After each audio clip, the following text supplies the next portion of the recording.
नमस्कार दोस्तों, आप सभी का स्वागत है R Ravi classes all topic में। दोस्तों, जैसा कि आप सभी जानते हैं कि ग्रुप डी का जो है एग्ज़ाम नज़दीक आ गया है, एनटीपीसी का भी नज़दीक आ गया है। तो हमको जो है काफ़ी चौकन्ना होने की ज़रूरत है, क्योंकि जो है अभी अगर हम तैयारी नहीं करते हैं, अगर ध्यान नहीं देते हैं, अगर पढ़ाई पर अपना समय जब व्यतीत नहीं करते हैं, तो जो है बाद में जो है क्या होता है कि अगर कब वैकेंसी आए नहीं आए, तो हम लोग को फ़िलहाल जिस वैकेंसी का फॉर्म आया उसको जो है हम अच्छे से तैयारी करें तो काफ़ी जो है हमको बेनिफिट होगा। तो इसी के सीरीज़ में जो है मैंने आपके लिए जो है कुछ objective type question GK GS के लेके आया हूँ, क्योंकि आप सब जानते हैं कि ग्रुप डी में या एनटीपीसी में जो है काफ़ी रोल है इसका। जीके की बात करें चाहे जीएस की बात करें, काफ़ी रोल है, तो इसीलिए मैं जो है आपके लिए लेकर आया हूँ। तो चलिए शुरू करते हैं। आज देखते हैं आज किस तरह के आपको देखने को मिलता है। मैं आशा करता हूँ कि आपको बहुत अच्छे जो है ये वीडियो लगेगा। इसमें क्वेश्चन जो है इंक्लूड शामिल किए वो भी काफ़ी जो है बेनिफिट देगा आपको। तो चलिए शुरू करते हैं। क्वेश्चन नंबर 1, निम्नलिखित में से कौन सा पदार्थ मानव शरीर में ईंधन का कार्य करता है? ये कौन करता है? कार्बोहाइड्रेट करता है। देखिए, सबसे पहले शरीर में कार्बोहाइड्रेट का ही पाचन होता है, ठीक है। तो इस तरह से जो है इस क्वेश्चन का आंसर सी हो जाएगा, ठीक है। क्वेश्चन नंबर 2 देखते हैं। कैप्सूल का आवरण बना होता है। कैप्सूल का आवरण किसका बना होता है? जी हाँ, स्टार्च का बना होता है। यहाँ पर डी इसका सही आंसर हो जाएगा। कैप्सूल का आवरण बना होता है किसका? स्टार्च का बना होता है। क्वेश्चन नंबर 3 देखते हैं। शहद का प्रमुख घटक है। शहद का प्रमुख घटक है, कौन घटक है? तो देखिए, इसका सही आंसर हो जाएगा फ्रक्टोज। डी इसका सही आंसर हो जाएगा। शहद का प्रमुख घटक क्या है? फ्रक्टोज है। शहद का ही नहीं, ये गन्ना का भी है। किसका है? गन्ना का भी प्रमुख घटक है। और साथ ही साथ आप याद रखिए कि ये सभी कार्बोहाइड्रेट के ही रूप हैं। तो सबसे मीठा कार्बो की अगर पूछ लेगा सबसे मीठा कार्बो कौन है, तो आप इससे ही टिक सिलेक्ट करेंगे, फ्रक्टोज को, ठीक है। आगे देखते हैं। क्वेश्चन नंबर 4, निम्नलिखित में से कौन सा शर्करा तत्काल ऊर्जा प्रदान करता है? जी हाँ, कौन सबसे जो है तत्काल ऊर्जा प्रदान करता है? तो ग्लूकोज। आपने जो है ग्लूकोज पिया भी होगा, जो कि मेडिकल पर अक्सर मिलता है। तो वो जो है आपको तत्काल, वो क्या है? ग्लूकोज क्या है? एक प्रकार का कार्बोहाइड्रेट है। बस सरल फॉर्म में रहता है। किस फॉर्म में रहता है? सरल फॉर्म में रहता है ग्लूकोज, क्योंकि आसानी से जो है पच जाता है, इसलिए कहते हैं तत्काल ऊर्जा का स्रोत ग्लूकोज है, ठीक है। आगे देखते हैं। क्वेश्चन नंबर 5 देखते हैं। एथलीट को निम्न में से किससे जल्दी ऊर्जा मिलती है? जी हाँ, किससे मिलती है? जी हाँ, इस ग्लूकोज यहाँ पर देखे थे आप, यहाँ पर कार्बोहाइड्रेट, तो कार्बोहाइड्रेट से जो है इसका जल्दी ऊर्जा मिलती है, ठीक है।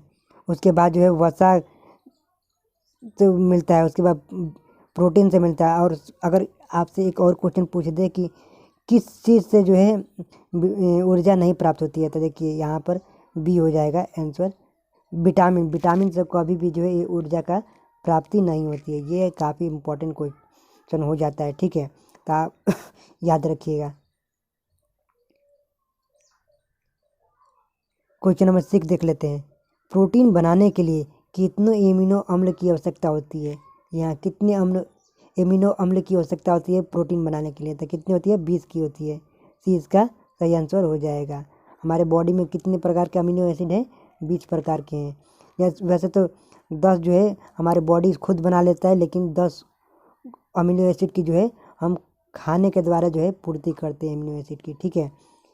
तो आगे देखते हैं। क्वेश्चन नंबर 7 देखते हैं। शरीर में ऊतकों का निर्माण किससे होता है? शरीर में ऊतकों का निर्माण किससे होता है? देखिए, किससे होता है? प्रोटीन से होता है। आप जानते हैं कि जो प्रोटीन क्या करता है? मसल्स को बनाता है, ठीक है। मसल्स क्या है? हमारे ऊतक ही तो हैं। तो इस तरह से ये आंसर इसका सही हो जाएगा, ठीक है। क्वेश्चन नंबर 8 देख लेते हैं। एंजाइम मूल रूप से क्या है? एंजाइम मूल रूप से क्या होता है? क्या होता है? प्रोटीन होता है। देखिए, एंजाइम क्या है?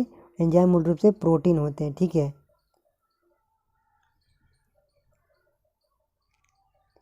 क्वेश्चन नंबर 9, जैविक सिस्टम में रासायनिक क्रिया की प्रक्रिया को तेज करने में उत्तरदायी पदार्थ है।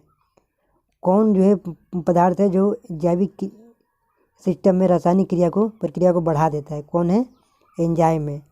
एंजाइम जो है इस भोजन के जो पाचन में मदद करता है। क्वेश्चन नंबर 10, सोयाबीन में प्रोटीन का प्रतिशत होता है। सोयाबीन में प्रोटीन का कितना प्रतिशत होता है? तो जी हाँ, ये भी काफ़ी इंपॉर्टेंट क्वेश्चन है। देखिए इसका ए आंसर सही हो जाएगा। 42% जो है सोयाबीन में प्रोटीन की मात्रा कितनी होती है? 42% होती है। ठीक है, आप याद रखिएगा। क्वेश्चन नंबर 11, किसमें प्रोटीन नहीं पाया जाता? ये किस में नहीं पाया जाता है? आप जानते हैं मांस में पाया जाता है, दूध में भी पाया जाता है, दाल में तो पाया ही जाता है। तो बचा कौन? चावल। तो चावल में जो है प्रोटीन नहीं पाया जाता है। चावल में क्या पाया जाता है जब प्रोटीन नहीं पाया जाता? तो चावल में कार्बो पाया जाता है। क्या पाया जाता है? कार्बो पाया जाता है, कार्बोहाइड्रेट पाया जाता है। ठीक है, क्वेश्चन नंबर 12 देखते हैं। निम्नलिखित में से किसमें प्रोटीन का सबसे अधिक स्रोत पाया जाता है? प्रोटीन का सबसे अधिक स्रोत पाया जाता है किस में? ये किस में? अभी पीछे हम पढ़े थे सोयाबीन में। सोयाबीन में 42%, कितने एक बार फिर बता देता हूँ आपको, 42% जो है सोयाबीन में प्रोटीन पाए जाते हैं। ठीक है, देखते हैं। मानव शरीर में वसा जमा होती है। मानव शरीर में वसा कहाँ जमा होती है? कहाँ जमा होती है? जी हाँ, वसीय ऊतक में। वसीय ऊतक में जो है वसा का जमाव होता है। ठीक है, तो ये याद रखिएगा। क्वेश्चन नंबर 14 देखते हैं। निम्नांकित भोजनों में से किस में प्रति ग्राम सर्वाधिक ऊर्जा प्राप्ति होती है? जी हाँ, किस में जो है सर्वाधिक ऊर्जा की प्राप्ति होती है? ये किस में होती है? वसा में होती है। इसका बी सही आंसर हो जाएगा। ठीक है, सबसे ज़्यादा वसा में प्राप्ति होती है, उसके बाद कार्बोहाइड्रेट में प्राप्ति सबसे ज़्यादा ऊर्जा की प्राप्ति होती है। ठीक है, क्वेश्चन नंबर 15 देखिए। विटामिन शब्द किसने प्रतिपादित किया था? विटामिन शब्द किसने प्रतिपादित किया था? ये किसने किया था? फंक ने। किसने? फंक ने। सी इसका राइट आंसर हो जाएगा। मेंडल। मेंडल को क्या कहते हैं? अनुवांशिकी के जनक कहते हैं। किसे? अनुवांशिकी के जनक कहा जाता है मेंडल को। ठीक है, क्वेश्चन नंबर 16 देख लीजिए। निम्नलिखित में से किसे रक्षात्मक पदार्थ कहा जाता है? किसी रक्षात्मक पदार्थ कहा जाता है? ये किसे कहा जाता है? विटामिन को कहा जाता है।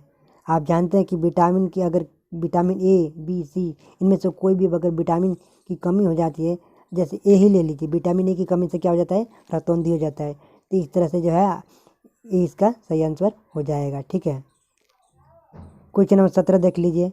गाजर किस विटामिन का समृद्ध स्रोत है? यहाँ गाजर में कौन सा विटामिन पाया जाता है? कौन सा पाया जाता है? ए पाया जाता है। विटामिन ए पाया जाता है गाजर में। और विटामिन ए को रासायनिक नाम क्या है? तो देखिए रासायनिक नाम भी कभी कभी पूछ देता है, तो याद रखिएगा रेटिनाल। क्या नाम है? रेटिनाल। इसी का नहीं और भी हम बता देते हैं। विटामिन डी का नाम है विटामिन सी का नाम है एस्कॉर्बिक, विटामिन ए का नाम है टोकोफेरल और विटामिन डी का नाम है कैल्सीफेरोल। क्या? कैल्सीफेरोल। ठीक है, तो आप याद रखिएगा। क्वेश्चन नंबर 18 देख लेते हैं। मानव शरीर में विटामिन ए संचित हो जाता है। मानव शरीर में विटामिन ए कहाँ संचित होता है? ये कहाँ होता है? यकृत में होता है। जी हाँ, यकृत में होता है। ऑप्शन नंबर ए इसका सही आंसर हो जाएगा। ठीक है,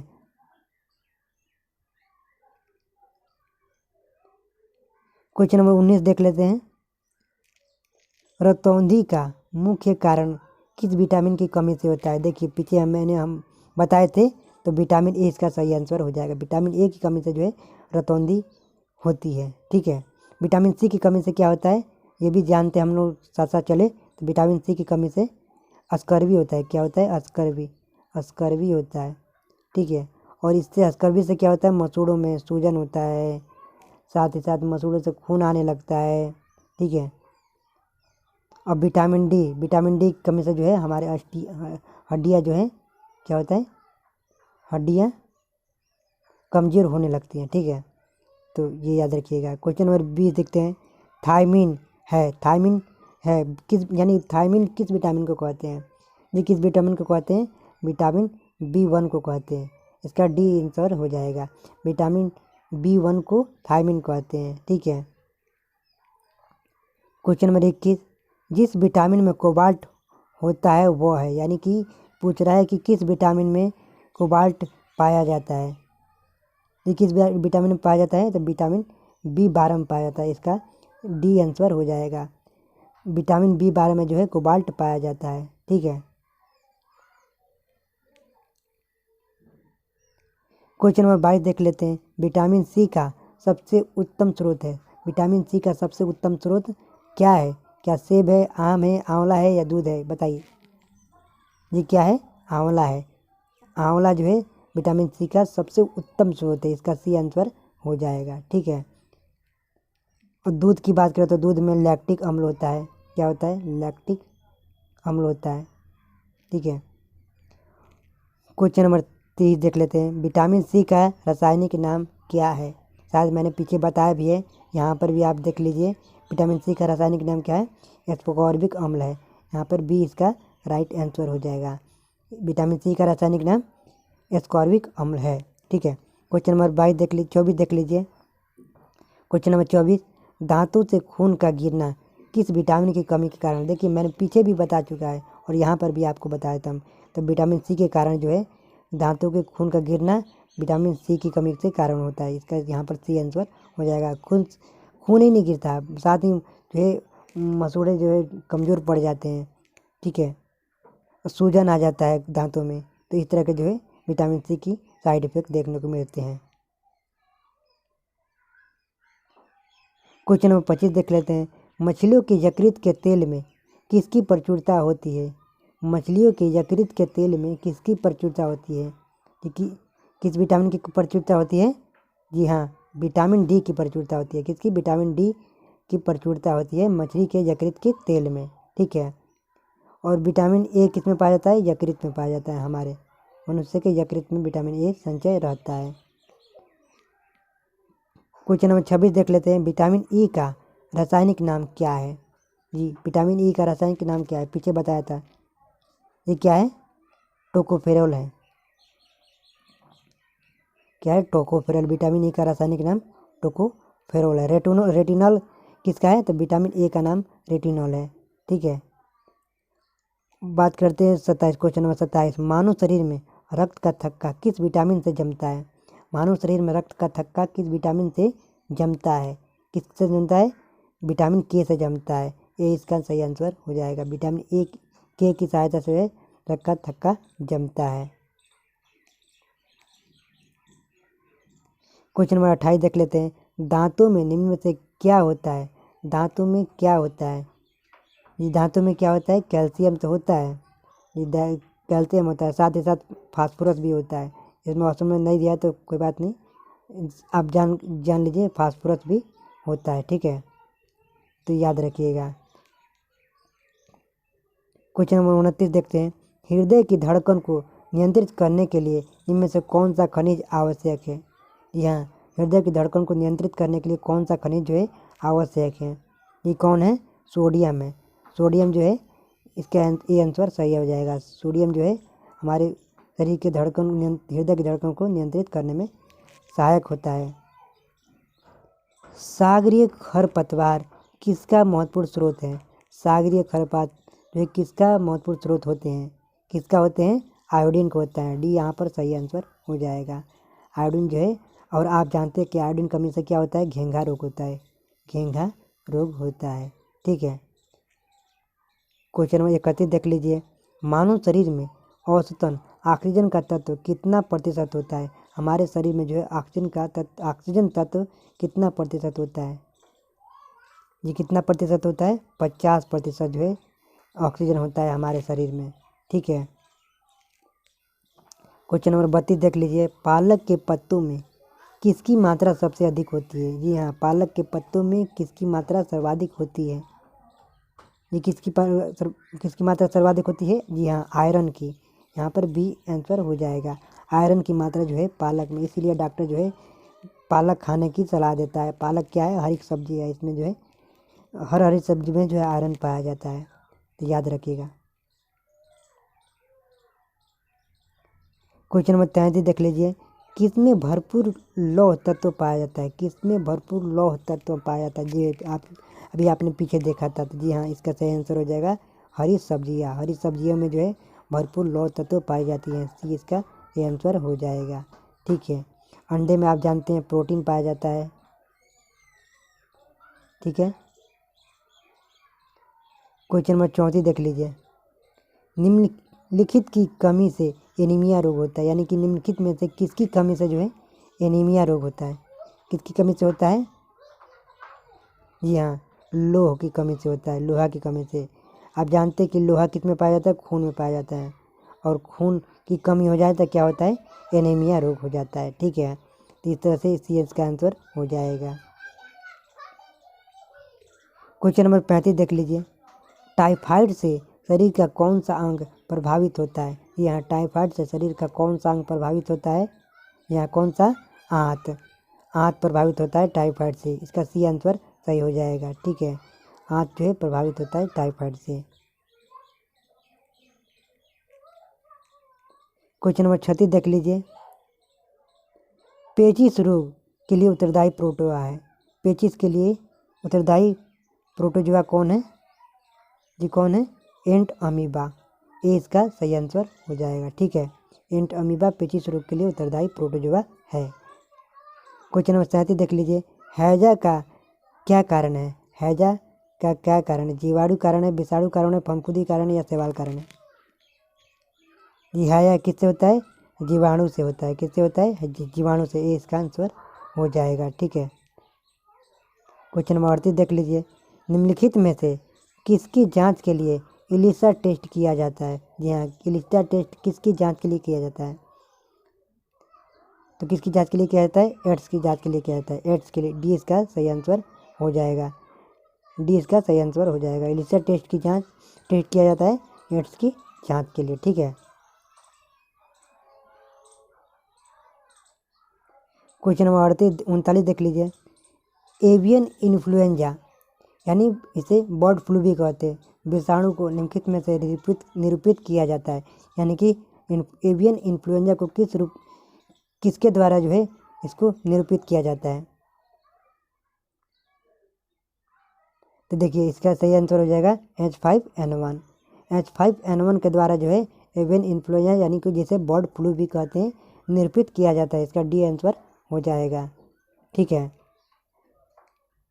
क्वेश्चन नंबर 40 देख लीजिए, निम्नलिखित में से किसकी कमी से दंत क्षय होता है? जी हाँ, किसकी कमी से दंत क्षय होता है? ये किसकी कमी से? जिंक की कमी से। जिंक की कमी से दंत क्षय होता है, ये इसका सही आंसर हो जाएगा। ठीक है,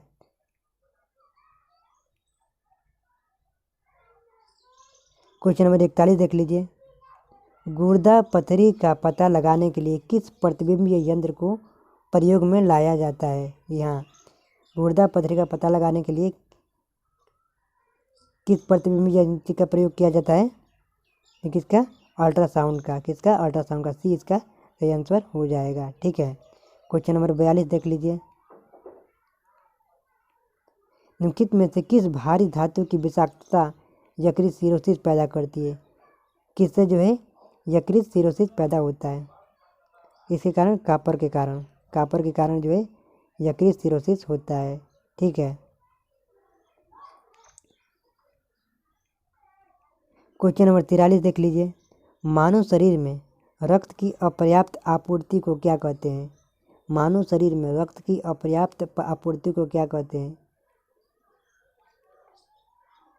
क्या कहते हैं?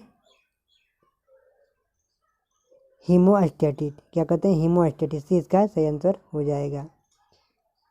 क्वेश्चन नंबर 44 देख लेते हैं, टाइफाइड पैदा किया जाता है। टाइफाइड पैदा किया जाता है किसके द्वारा? साल्मोनेला टाइफी द्वारा। डी इसका सही आंसर हो जाएगा। किसके द्वारा जो है टाइफाइड पैदा किया जाता है? एक साल्मोनेला टाइफी नामक बैक्टीरिया होती है, वो जो है टाइफाइड को पैदा करती है। कहाँ पैदा करती है? आंत में। ये रोग कहाँ होता है? आंत में होता है। ठीक है, याद रखिएगा। क्वेश्चन नंबर 45 देख लेते हैं, BCG प्रतिरक्षी होता है। BCG किसके लिए प्रतिरक्षी होता है? या किसके लिए होता है? टीबी के लिए होता है। टीबी के लिए जो है BCG का टीका लगाया जाता है ताकि जो है शिशु को, बच्चों को जो है ना हो। ठीक है, नंबर 46 देख लेते हैं। निम्नलिखित में से कौन सी बीमारी पानी द्वारा नहीं होती है, यानी कौन सी बीमारी जो है इन चारों में से जो पानी द्वारा नहीं फैलाई जाती है। ये आप जानते हैं टाइफाइड जो है फैलाई जाती है, तो ये नहीं होगा। हैजा भी पानी द्वारा फैलता है, तो ये भी नहीं होगा। और अमीबियासिस जो है ये भी पानी द्वारा फैलता है। तो बचा क्या? फ्लू। तो फ्लू जो है ये पानी द्वारा नहीं फैला जाता है, इसका आंसर हो जाएगा। ठीक है, क्वेश्चन नंबर 47 देख लीजिए। निमोनिया रोग मानव शरीर के किस अंग को प्रभावित करता है? जी हाँ, निमोनिया रोग मानव शरीर के किस अंग को प्रभावित करता है? यहाँ किसको प्रभावित करता है? यहाँ फेफड़ा को प्रभावित करता है। डी इसका आंसर हो जाएगा। निमोनिया रोग जो है मानव फेफड़ा को प्रभावित करता है। ठीक है, क्वेश्चन नंबर 48 देख लीजिए। पूर्ण स्मृति लोप को निम्नलिखित में से किस शब्द द्वारा जाना जाता है? पूर्ण स्मृति लोप को किसके द्वारा जाना जाता है, या किसके द्वारा जाना जाता है? एमनीसिया द्वारा जानता है। किसके द्वारा? एमनीसिया द्वारा जो है जाना जाता है पूर्ण स्मृति लोप को। ठीक है, क्वेश्चन नंबर 49 देख लीजिए। मानव शरीर रचना के संदर्भ में एंटीबॉडी होते हैं। एंटीबॉडी क्या होते हैं? या एंटीबॉडी क्या होते हैं? प्रोटीन होते हैं। ये एक प्रकार के एंटीबॉडी प्रोटीन होते हैं। ठीक है, ये कहाँ पाए जाते हैं? WBC में पाए जाते हैं। एंटीबॉडी कहाँ पाए जाते हैं?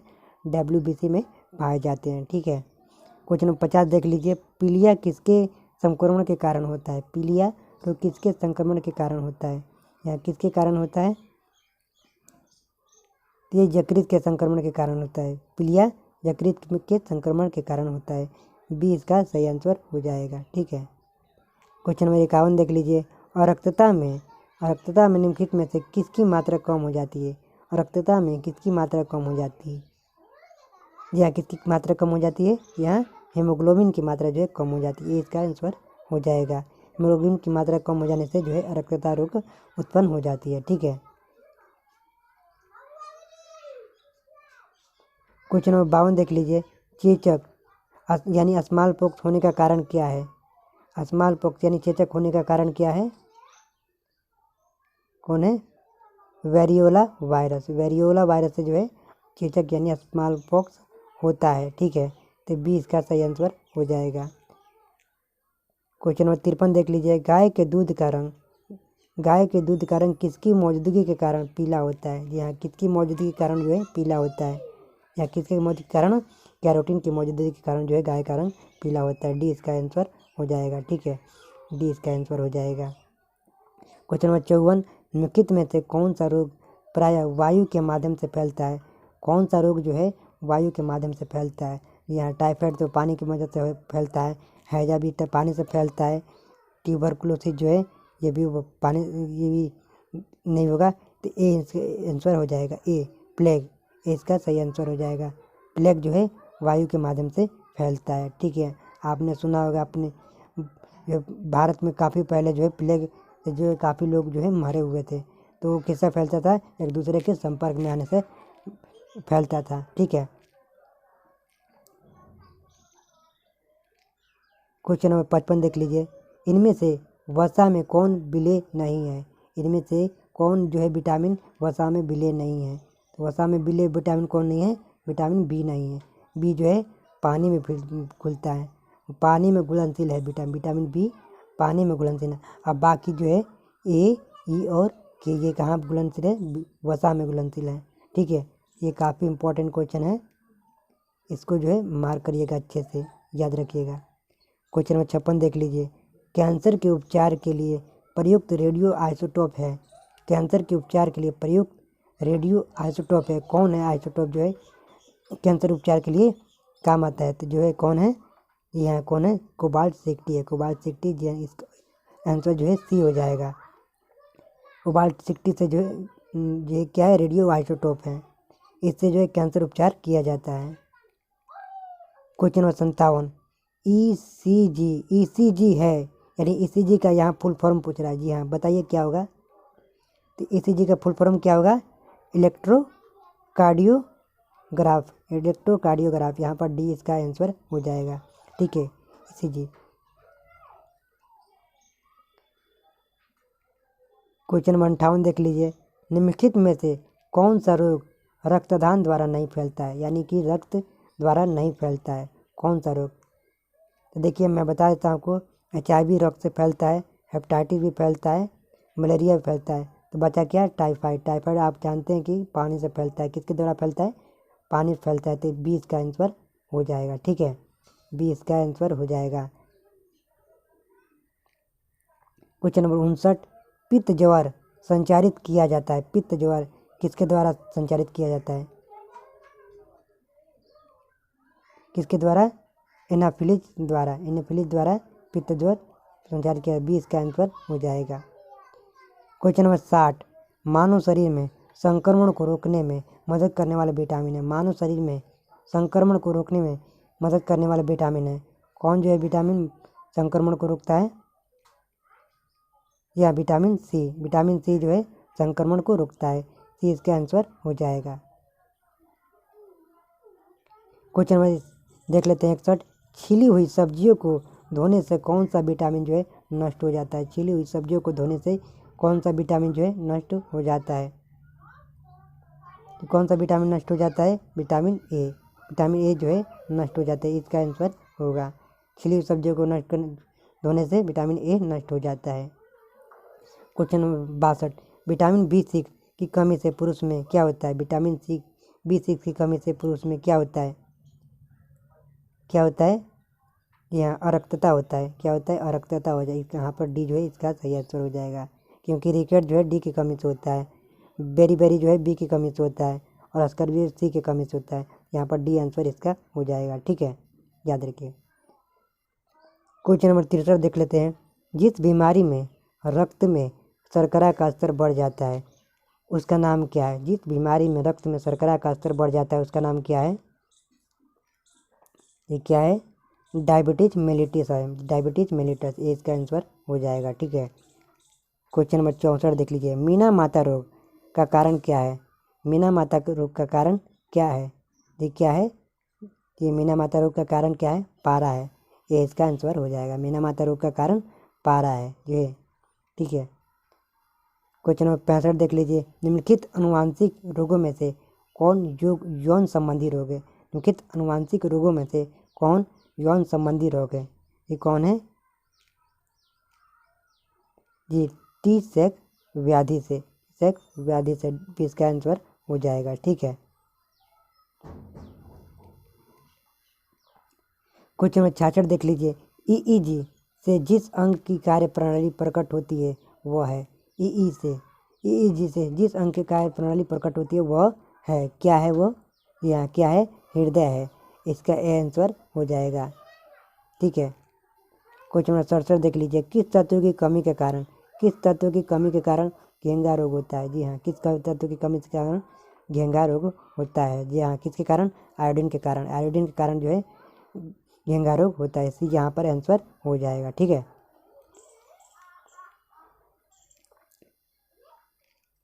क्वेश्चन नंबर 68 देख लीजिए, निम्नलिखित में से किसकी उपस्थिति के कारण दूध में मिठास आ जाता है, जी हाँ, किसकी उपस्थिति के कारण जो है दूध में मिठास आ जाता है, जी हाँ, किसके कारण, यहाँ किसके कारण, लैक्टोज के कारण। दूध में आप जानते हैं कि क्या होता है, लैक्टोज होता है, तो दूध में लैक्टोज के कारण जो है यहाँ पर बी आंसर हो जाएगा, लैक्टोज के कारण दूध में मिठास आ जाता है, ठीक है। क्वेश्चन नंबर 69 देख लीजिए, घात करो और छिप जाओ, घात करो और छिप जाओ नाम से विख्यात विषाणु है, यहाँ घात करो और छिप जाओ विषाणु किसका नाम है, RSV, यहाँ पर ए इसका आंसर हो जाएगा, घात करो और छिप जाओ नामक विषाणु है, ठीक है। क्वेश्चन नंबर 70 देख लीजिए, निम्नलिखित में से कौन सी प्रोटीन दूध में पाई जाती है, निम्नलिखित में से कौन सी प्रोटीन दूध में पाई जाती है, जी हाँ, कौन सी पाई जाती है, यहाँ कौन सी पाई जाती है, केसिन पाई जाती है, यहाँ पर बी आंसर हो जाएगा, केसिन प्रोटीन जो है दूध में पाई जाती है, ठीक है। क्वेश्चन नंबर 31 देख लीजिए, रुधिर में श्वेत रक्त कणिकाओं यानी WBC की अत्यधिक मात्रा में उपस्थिति को रोग विज्ञान की भाषा में क्या कहते हैं, क्या कहते हैं, WBC की अगर संख्या बढ़ जाए तो क्या कहते हैं, उसे क्या कहते हैं, ल्यूकेमिया कहते हैं, जी हाँ, इसका बी आंसर हो जाएगा। अगर WBC की संख्या अगर ब्लड में बढ़ जाती है उसे ल्यूकेमिया कहते हैं, ठीक है। क्वेश्चन देख लीजिए 72, कोलेस्ट्रॉल है। कोलेस्ट्रॉल क्या है? यहाँ कोलेस्ट्रॉल क्या है? यहाँ कोलेस्ट्रॉल क्या है? जंतु वसा में उपस्थित वसीय एल्कोहल है। क्या है? जंतु वसा में उपस्थित वसीय एल्कोहल है। यहाँ पर आंसर हो जाएगा। तो दोस्तों ये थे 72